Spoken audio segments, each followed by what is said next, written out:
Sir, వాణ్ణి లేపేయడానికి వేల మంది జనం వచ్చారని చెప్పారు, కానీ ఇక్కడ చూస్తే వాడిని ఊరేగించడానికి ఒక జనసముద్రమే ఉంది సార్.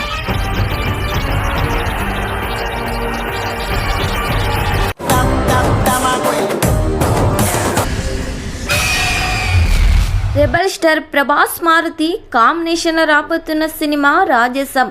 ఈ సినిమాలో ప్రభాస్ డిఫరెంట్ లుక్స్లో కామెడీ ఎమోషనల్ సీన్స్తో కనిపించబోతున్నారు.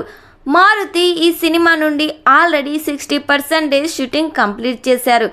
ఈ సినిమా నుండి త్వరలోనే ఫస్ట్ సాంగ్ని సెకండ్ సాంగ్ని రిలీజ్ చేయబోతున్నట్లు సమాచారం అయితే వినిపిస్తుంది. ఎస్ఎస్ తమన్ ఈ సినిమాకి సంగీతం అందిస్తున్నారు. తమన్ ఇచ్చే బీజిఎం వేరే లెవెల్లో ఉండబోతుందంట. మరి ఈ సినిమా థియేటర్స్లో రిలీజ్ అయ్యి బిగ్గెస్ట్ బ్లాక్ బస్టర్ కావాలని కోరుకుందాం.